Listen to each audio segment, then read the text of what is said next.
I just uploaded a video on how to build your own bike workshop, and I wanted to follow that video up with this one that's got some tips and tricks, but more an encouragement to help you all out in your journey. And that's how I described it in the first video. Learning something like working on a bike is a journey. It's the learning curve of learning how to do things, but a lot of it is through experience. And fortunately today we have a lot of resources like YouTube that will help you and give you those resources that you need.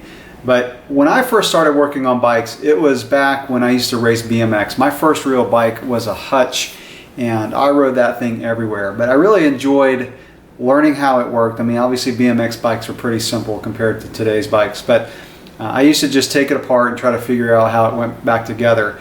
And there were a few times when I would take something apart and my mom would have to run me up to the bike shop because I couldn't figure out how it went back together. I think I took apart a bottom bracket one time and just couldn't figure out how to put it back in the frame. So you know, a lot of it is trial and error, but again, fortunately, you know, we've got resources that will take some of that trial and error out of it, so you can learn how to work on your bike.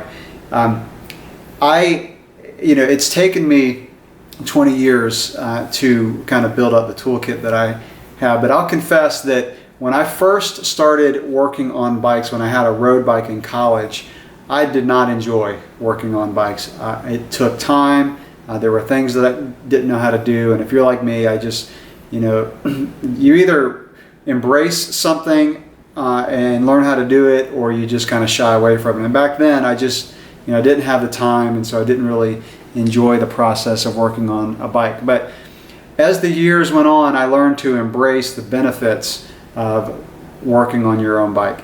And you know, the benefits would be, one is just being able to know how to do something if you're out on a ride, or if you're at a race, or especially if you go on a vacation and you take your bike.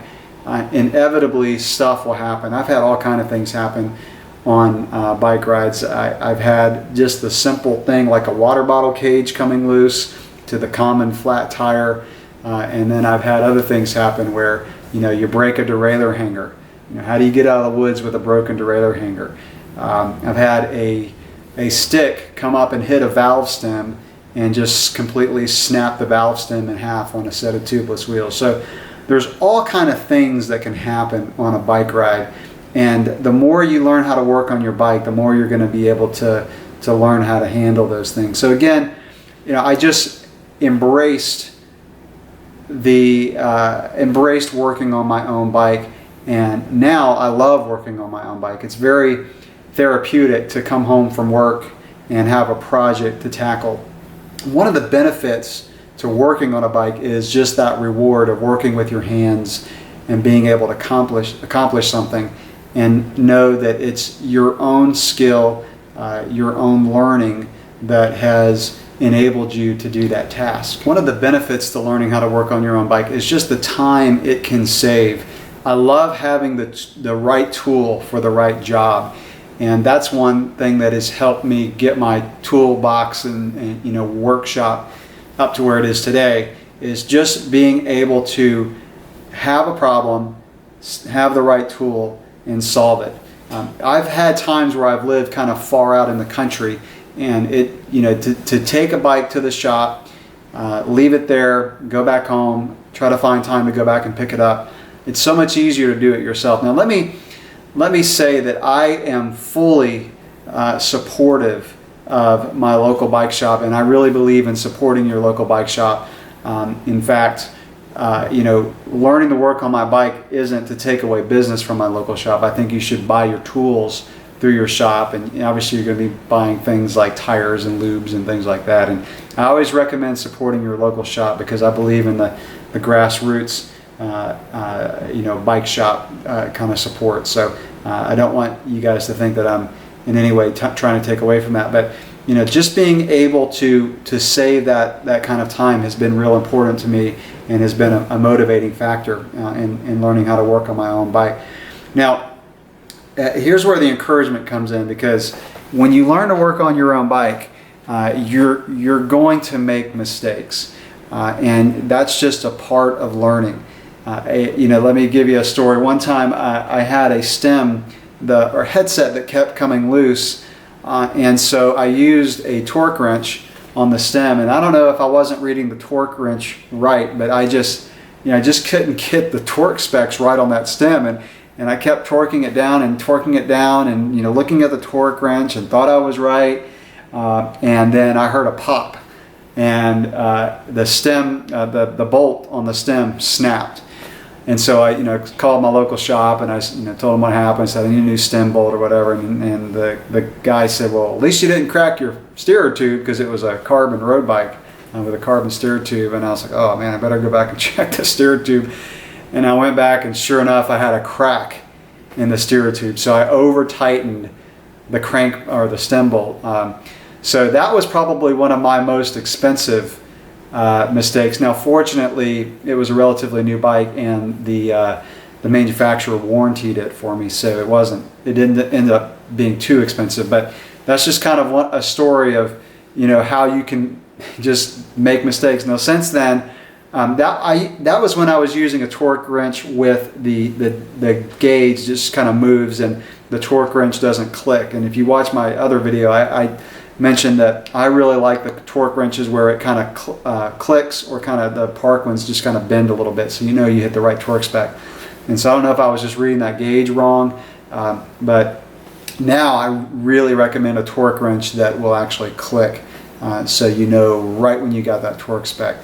So those are the kind of things you learn as you go through this journey. Some other frustrating things that you might encounter in working on your bike is finding a creak that's in your bike. And I actually probably will make a video that shows how to find certain common creaks, because sometimes you will think it's creaking and it's something else, and it may take you an hour or two of just trying different things and trying to find a creak. So those can be frustrating.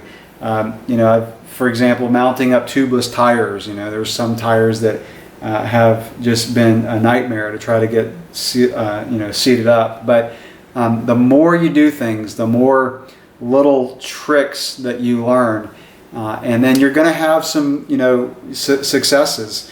If you're out on a ride and something happens and you know how to fix it, or how to fix a friend's bike, it's really rewarding to be able to help someone else. I've had a lot of people come over to my house, and I get to help them work on their bike, and that's been a very rewarding experience, not just for my own self, but using the things that I've learned to help others.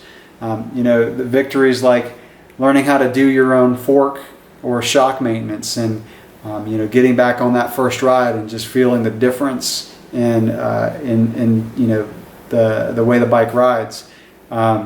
One thing that I really enjoy doing is building a bike up from the ground up.